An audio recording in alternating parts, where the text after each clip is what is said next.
जय माता दी दोस्तों। नवरात्रि वो पावन समय जब पूरे ब्रह्मांड में शक्ति का संचार होता है। धरती से लेकर आकाश तक हर ओर बस माँ दुर्गा का ही जयकारा गूंजता है। कहा जाता है नवरात्रि की कथा सुनने मात्र से ही पाप नष्ट होते हैं और जीवन में सौभाग्य, समृद्धि और शांति का वास होता है। आज हम लेकर आए हैं आपके लिए वो दिव्य कथा जो आपको भक्ति, शक्ति और श्रद्धा से भर देगी। तो तैयार हो जाइए माँ दुर्गा की इस अद्भुत यात्रा पर चलने के लिए। श्री दुर्गा नवरात्र व्रत कथा प्रारंभ। बृहस्पति जी बोले, हे ब्रह्मा जी, आप अत्यंत बुद्धिमान, सर्वशास्त्र और चारों वेदों को जानने वालों में श्रेष्ठ हो। हे प्रभु, कृपा कर मेरा वचन सुनिए। चैत्र, अश्विनी माघ और आषाढ़ मास के शुक्ल पक्ष में नवरात्र का व्रत और उत्सव क्यों किया जाता है? हे भगवान, इस व्रत का फल क्या है? किस प्रकार करना उचित है? और पहले इस व्रत को किसने किया, सो विस्तार से कहो। बृहस्पति जी का ऐसा प्रश्न सुनकर ब्रह्मा जी कहने लगे कि हे बृहस्पति, प्राणियों का हित करने की इच्छा से तुमने बहुत ही अच्छा प्रश्न किया है। जो मनुष्य मनोरथ पूर्ण करने वाली दुर्गा, महादेवी, सूर्य और नारायण को ध्यान करते हैं, वे मनुष्य धन्य हैं। यह नवरात्र व्रत संपूर्ण कामनाओं को पूर्ण करने वाला है। इसके करने से पुत्र चाहने वाले को पुत्र, धन चाहने वाले को धन, विद्या चाहने वाले को विद्या और सुख चाहने वाले को सुख मिलता है। इस व्रत को करने से रोगी मनुष्य का रोग दूर हो जाता है और कारागार में पड़ा हुआ मनुष्य बंधन से छूट जाता है। मनुष्य की तमाम विपत्तियां दूर हो जाती हैं और उसके घर में संपूर्ण संपत्तियां आकर उपस्थित हो जाती हैं। बांधे और काग बांधे के इस व्रत के करने से पुत्र हो जाता है। समस्त पापों को दूर करने वाले इस व्रत को करने से ऐसा कौन सा मनोरथ है जो सिद्ध नहीं हो सकता। यदि व्रत करने वाला मनुष्य सारे दिन उपवास न कर सके तो एक समय भोजन करे और उस दिन बांधुओं सहित नवरात्र व्रत की कथा श्रवण करे। हे बृहस्पति, जिसने पहले इस महाव्रत को किया है उसका पवित्र इतिहास मैं तुम्हें सुनाता हूँ, तुम ध्यान पूर्वक सुनो। इस प्रकार ब्रह्मा जी के वचन सुनकर बृहस्पति जी बोले, हे ब्राह्मण, मनुष्यों को कल्याण करने वाले इस व्रत के इतिहास को मेरे लिए कहिए। मैं सावधान होकर सुन रहा हूँ। आपकी शरण आए हुए मुझ पर कृपा करिए। ब्रह्मा जी बोले, पीठत नाम के मनोहर नगर में एक अनाथ नाम का ब्राह्मण रहता था। वह भगवती दुर्गा का भक्त था। उसके यहाँ संपूर्ण सद्गुणों से युक्त मानो ब्रह्मा की सबसे पहली रचना हो ऐसी यथार्थ नाम वाली सुमति नाम की एक अत्यंत सुंदर कन्या पैदा हुई। वह कन्या सुमति अपने घर के बालकपन में अपनी सहेलियों के साथ क्रीड़ा करती हुई इस प्रकार बढ़ने लगी जैसे शुक्ल पक्ष में चंद्रमा की कला बढ़ती है। उसका पिता प्रतिदिन दुर्गा की पूजा और होम किया करता था। उस समय वह भी नियम से वहां उपस्थित होती थी। एक दिन वह सुमति अपनी सखियों के साथ खेलने लग गई और भगवती के पूजन में उपस्थित नहीं हुई। उसके पिता को पुत्री की ऐसी असावधानी देखकर क्रोध आया और पुत्री से कहने लगा, हे दुष्ट पुत्री, आज प्रभात से तुमने भगवती का पूजन नहीं किया। इस कारण मैं किसी कुष्ठी और दरिद्र मनुष्य के साथ तेरा विवाह करूंगा। इस प्रकार कुपित पिता के वचन सुनकर सुमति को बड़ा दुख हुआ और पिता से कहने लगी कि हे पिताजी, मैं आपकी कन्या हूँ। मैं आपके सब तरह से अधीन हूँ। जैसी आपकी इच्छा हो मेरा विवाह कर सकते हो। होगा वही जो मेरे भाग्य में लिखा है। मेरा तो इस पर पूर्ण विश्वास है। मनुष्य न जाने कितने मनोरथों का चिंतन करता है, पर होता वही है जो भाग्य में विधाता ने लिख दिया है। जो जैसा करता है उसको फल भी उस कर्म के अनुसार ही मिलता है, क्योंकि कर्म करना मनुष्य के अधीन है और फल देव के अधीन है। जैसे अग्नि में पड़े हुए तृण आदि उसको अधिक प्रदीप्त कर देते हैं, उसी तरह अपनी कन्या के ऐसी निर्भयता से कहे हुए वचन सुनकर उस ब्राह्मण को अधिक क्रोध आया। तब उसने अपनी कन्या का एक कुष्ठी के साथ विवाह कर दिया और अत्यंत क्रुद्ध होकर पुत्री से कहने लगा कि जाओ, जल्दी जाओ, अपने कर्म का फल भोगो। देखें केवल भाग्य भरोसे पर रहकर क्या करती हो। इस प्रकार से कहे हुए पिता के कटु वचनों को सुनकर सुमति अपने मन में विचार करने लगी कि अहो, मेरा बड़ा दुर्भाग्य जिससे मुझे ऐसा पति मिला। इस तरह अपने दुख का विचार करती हुई वह सुमति अपने पति के साथ वन चली गई और भयानक वन में कुशायुक्त उस स्थान पर उन्होंने वह रात बड़े कष्ट से व्यतीत की।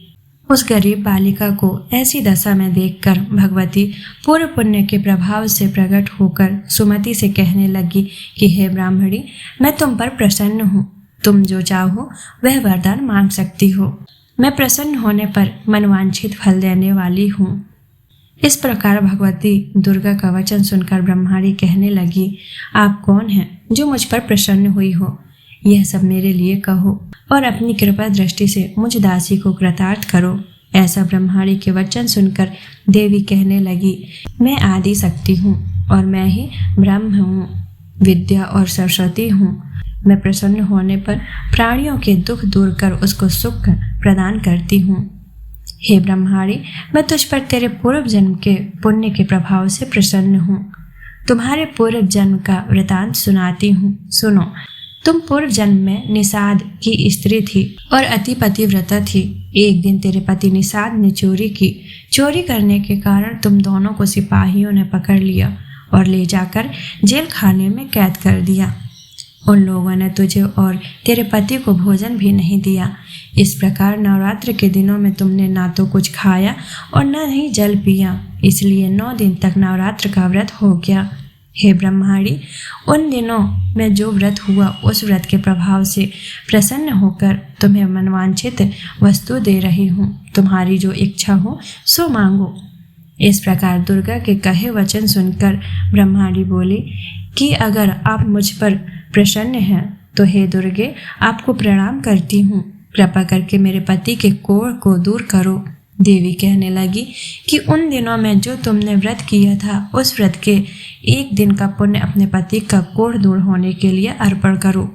मेरे प्रभाव से तेरा पति कोढ़ से रहित और सोने के समान शरीर वाला हो जाएगा। ब्रह्मा जी बोले। इस प्रकार देवी का वचन सुनकर वह ब्रह्माणी बहुत प्रसन्न हुई और जैसे माँ दुर्गा ने बोला वैसे ही उसने किया।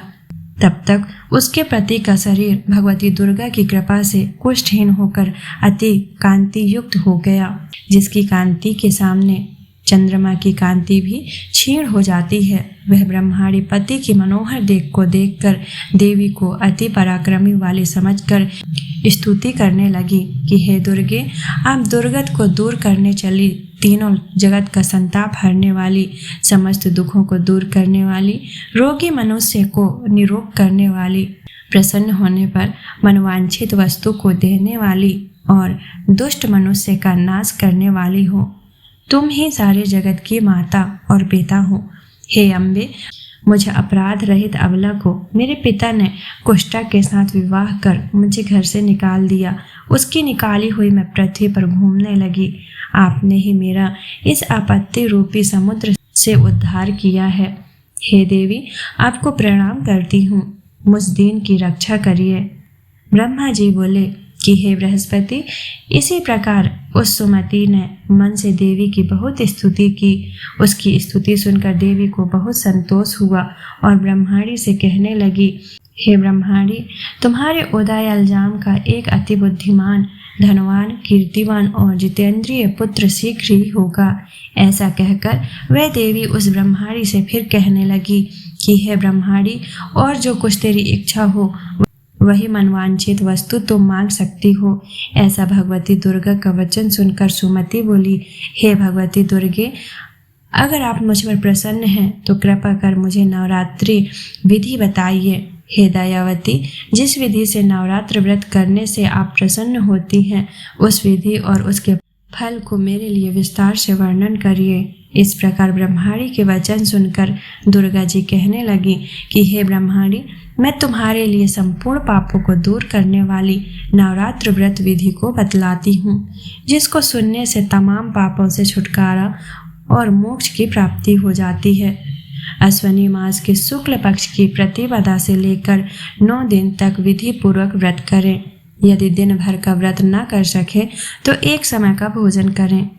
पढ़े लिखे ब्राह्मणों से पूछकर घट स्थापना करें और वाटिका बनाकर उसको प्रतिदिन जल से सींचे।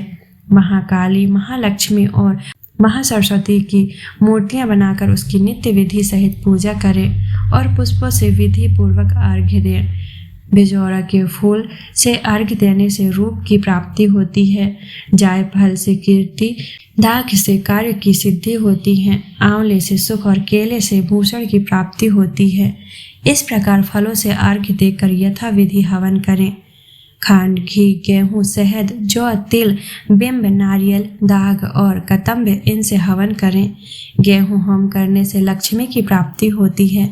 खीर व चंपा के पुष्पों से धन और पत्तों से तेज और सुख की प्राप्ति होती है। आंवले से कीर्ति और केले से पुत्र की प्राप्ति होती है। कमल से राज सम्मान और दागों से सुख संपत्ति की प्राप्ति होती है।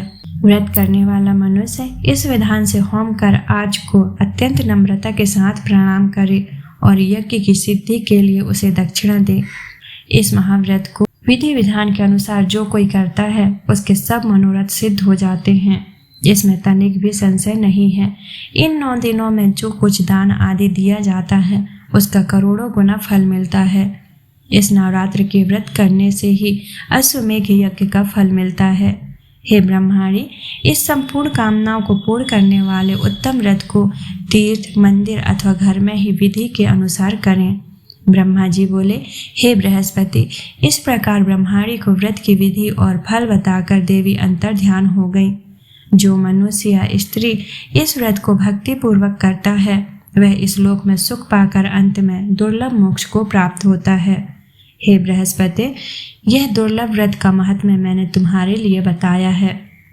ऐसा ब्रह्मा जी के वचन सुनकर बृहस्पति जी आनंद के कारण रोमांचित हो गए और ब्रह्मा जी से कहने लगे, हे ब्रह्मा जी, आपने मुझ पर अति कृपा की है जो अमृत के समान इस नवरात्रि व्रत का महात्म्य सुनाया। हे प्रभु, आपके बिना और कौन इस महात्म्य को सुना सकता है। ऐसे बृहस्पति जी के वचन सुनकर ब्रह्मा जी बोले कि हे बृहस्पति, तुमने सब प्राणियों का हित करने वाले इस अलौकिक व्रत को पूछा है, इसलिए तुम धन्य हो। यह भगवती शक्ति संपूर्ण लोकों का पालन करने वाली है। इस महादेवी के प्रभाव को कौन जान सकता है।